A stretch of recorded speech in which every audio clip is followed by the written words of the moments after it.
She was 17 years old when they put the rope around her neck. Her name was Lepa Radić. It was February 8, 1943. She had been captured by German forces after fighting as a partisan. They offered her a chance to live if she revealed the names of her comrades. She refused. They hanged her in public. 2 years earlier, in October 1942, the United States government had seized an American bank under the Trading with the Enemy Act. The bank was called Union Banking Corporation. It was incorporated in New York. One of its directors was Prescott Bush. The seizure documents showed that the bank had been managing American assets for Fritz Thyssen, the steel magnate who openly financed Adolf Hitler's rise to power. The same industrial network helped supply the German war machine that occupied Yugoslavia, where Lepa Radić was executed at 17. The document that seized that bank is preserved in the National Archives. What it reveals and what it connects is not a theory. It is a paper trail. This is that story. Prescott Bush was not a fringe figure. He was a partner at Brown Brothers Harriman, the most prestigious private banking partnership in the United States. Founded in the 19th century through the merger of two established banking dynasties, Brown Brothers Harriman managed capital for some of the wealthiest families and corporations in America. By the 1930s, it was the largest private investment bank in the world. Bush joined the firm through marriage. In 1921, he married Dorothy Walker, daughter of George Herbert Walker, a senior partner in the predecessor firm of W.A. Harriman and Company. Walker brought Bush in as a vice president in 1926. When W.A. Harriman and Company merged with Brown Brothers to form Brown Brothers Harriman in 1931, Bush became a general partner. The Walker connection matters beyond family biography. George Herbert Walker was the man who first established the Harriman banking relationship with Fritz Thyssen in the early 1920s, before Prescott Bush joined the firm. Walker was president of W.A. Harriman and Company when the initial negotiations with Thyssen's Dutch banking network took place. The relationship between the American banking house and the German industrial empire that produced Union Banking Corporation was built by Bush's father-in-law before Bush himself became involved. The Harriman papers at the Library of Congress document Walker's role in the establishment of the Thyssen connection. The Bush family's entanglement with Nazi-linked finance did not begin with Prescott. It began with the man whose name his son George Herbert Walker Bush would carry into the White House. His name appeared in the New York City Directory of Directors throughout the 1930s and 40s. His position was not nominal. He was an active managing partner of one of the most powerful financial institutions in America. W. Averell Harriman, the man who founded Union Banking Corporation on Fritz Thyssen's behalf in 1924, went on to become one of the most prominent American statesmen of the 20th century. He served as United States ambassador to the Soviet Union from 1943 to 1946. He served as Secretary of Commerce under President Truman. He was governor of New York from 1955 to 1959. He represented the United States at the negotiations that produced the Nuclear Test Ban Treaty of 1963. He was one of the architects of American Cold War foreign policy. The man who built the vehicle that managed Nazi assets in New York spent the second half of his life managing the American relationship with the Soviet Union. The institution he created in 1924 was seized in 1942. His subsequent career was unaffected. His name is remembered as a diplomat, not as the founder of a bank the United States government seized for trading with the enemy. The Union Banking Corporation was a different kind of institution entirely. UBC was incorporated in New York in 1924. It was founded by W. Averell Harriman, Bush's senior partner, on behalf of Fritz Thyssen and his Dutch banking vehicle, the Bank voor Handel en Scheepvaart of Rotterdam. On paper, it was an American bank. In practice, it was a clearinghouse, a mechanism for managing Thyssen's American assets and facilitating transactions between Thyssen's German industrial empire and the American capital market. The specific structure of UBC was designed to obscure the German ownership. The Bank voor Handel en Scheepvaart of Rotterdam held the actual shares.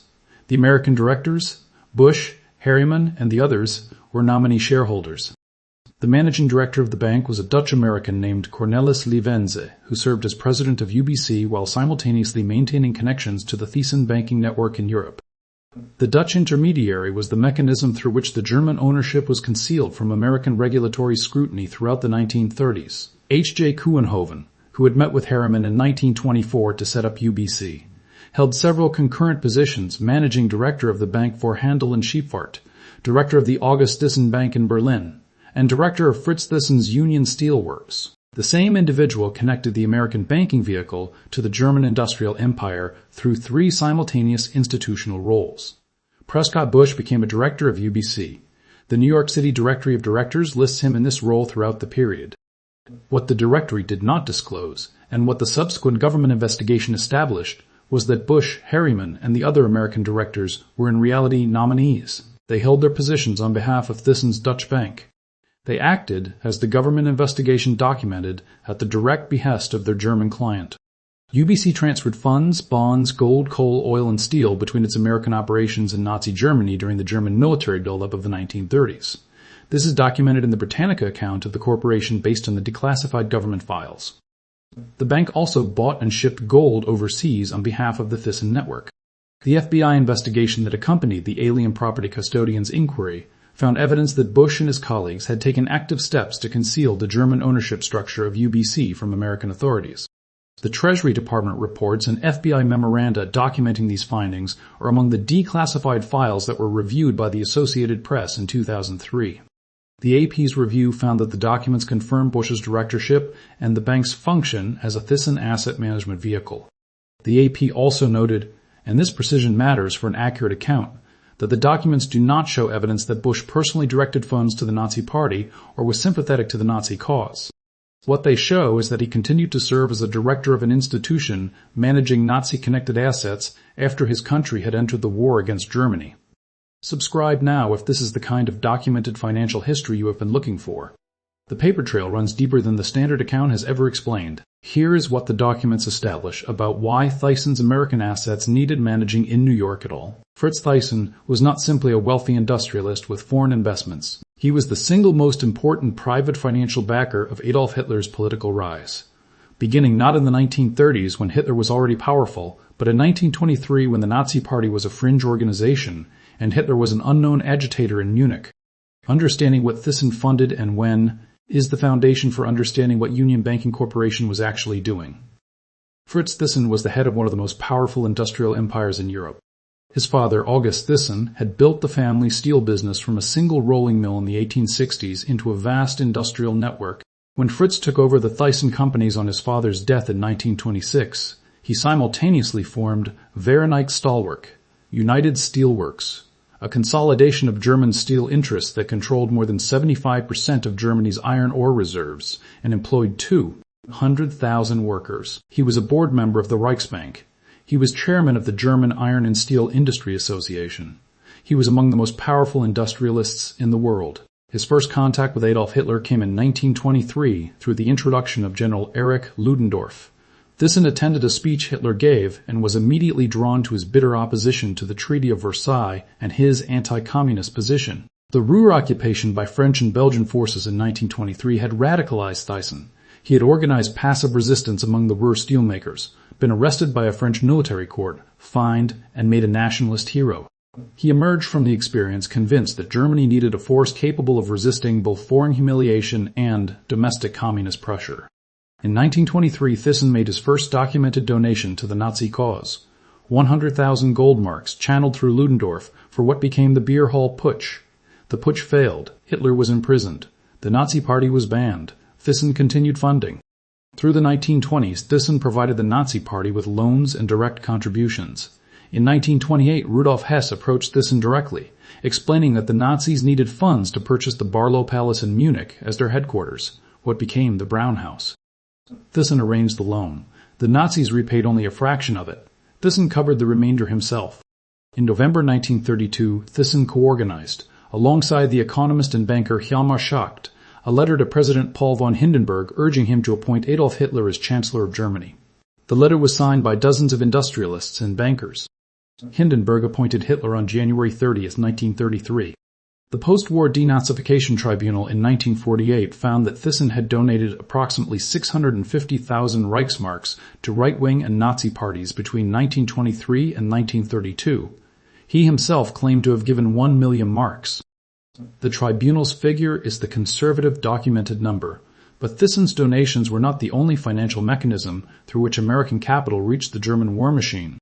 The broader context of Wall Street's relationship with German industrial rearmament in the 1920s and 30s is documented in the congressional record and in the archives of the institutions involved. The Dawes Plan of 1924, designed by American banker Charles Dawes, who received the Nobel Peace Prize for it in 1925, restructured Germany's reparations obligations, and simultaneously opened American capital markets to German industrial borrowing. American banks extended approximately $2.5 billion in loans to German corporations and municipalities between 1924 and 1930. These loans capitalized the same German industrial infrastructure that would later be converted to war production. Thyssen's United Steelworks was among the beneficiaries of this American capital. The Bank for International Settlements was founded in Basel, Switzerland in 1930 by Wall Street and European bankers, including Thomas Lamont of J.P. Morgan, ostensibly to facilitate reparations payments. It continued operating throughout the Second World War, facilitating transfers between Allied and Axis banking institutions even after the United States had entered the conflict. The BIS transferred looted gold on behalf of the Nazi regime. American, British, and French representatives sat on its board while their countries were at war with Germany. The institution that Wall Street helped create in 1930 became one of the mechanisms through which financial relationships between American and German institutions were maintained across the war. Thyssen eventually broke with Hitler. The trigger was Kristallnacht, the organized pogrom against Jewish communities in November 1938. He resigned from the Prussian Council of State. By 1939, he was publicly criticizing Nazi economic policy and fled to Switzerland. He was arrested by the Nazis in France in 1940 and spent the remainder of the war in German concentration camps, Sachsenhausen, Buchenwald, and finally Dachau. The man who had funded Hitler's rise spent the last years of the war as his prisoner. But the industrial empire Thyssen had built, and the American banking vehicle that managed its assets, did not stop operating when Thyssen himself fled Germany. Here is the specific documented mechanism.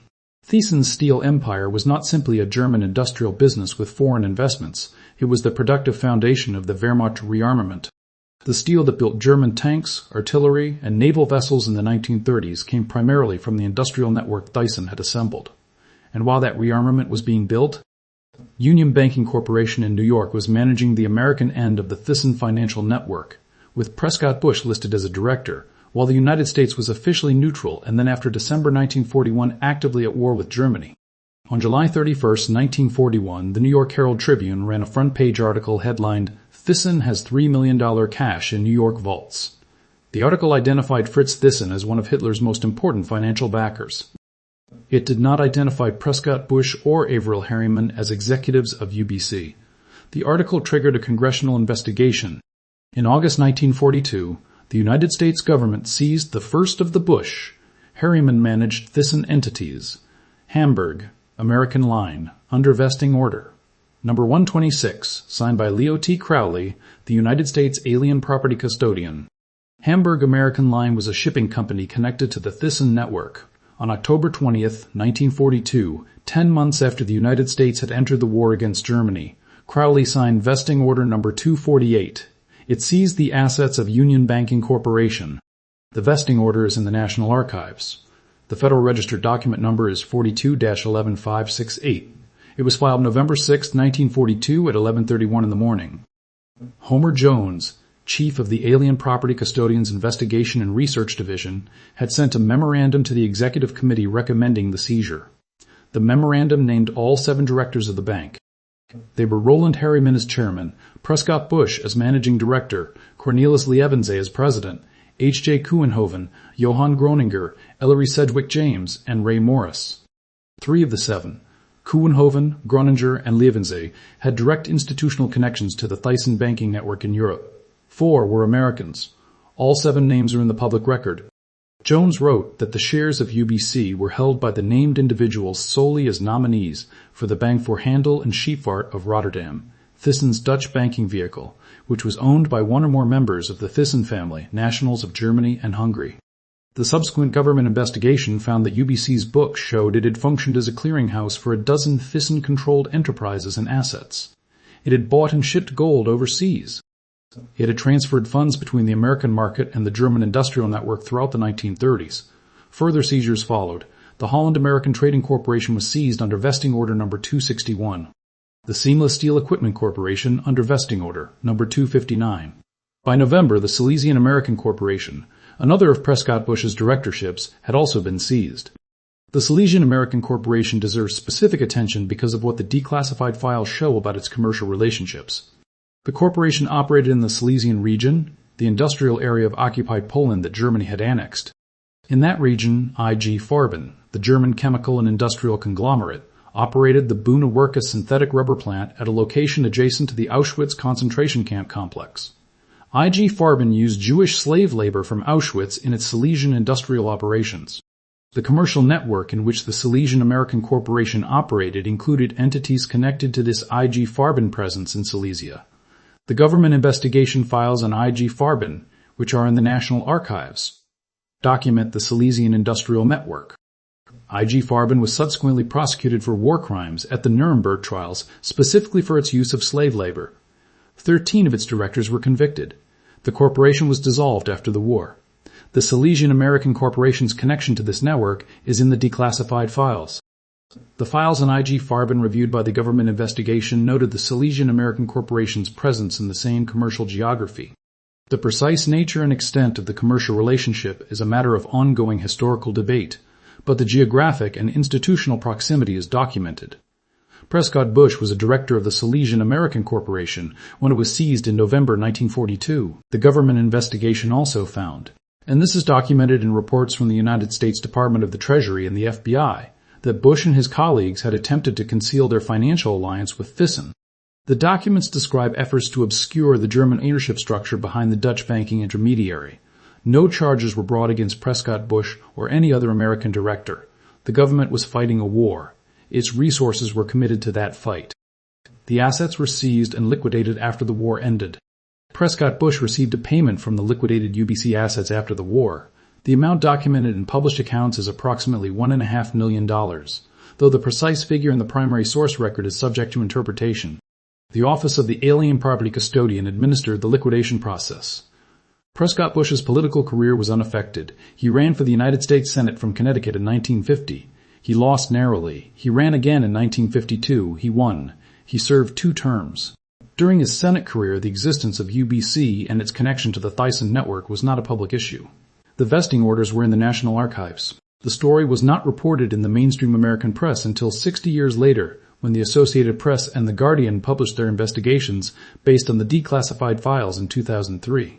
The vesting orders are in the National Archives. The Harriman papers that document Bush's involvement with UBC are in the Library of Congress.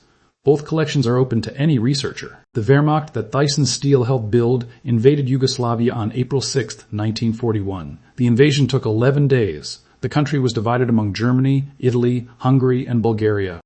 On its former territory, the Axis powers established the independent state of Croatia, a puppet regime controlled by the Ustaše, a Croatian fascist organization whose violence against Serb Jewish and Roma populations was documented by German officers as extreme, even by the standards of Nazi occupation.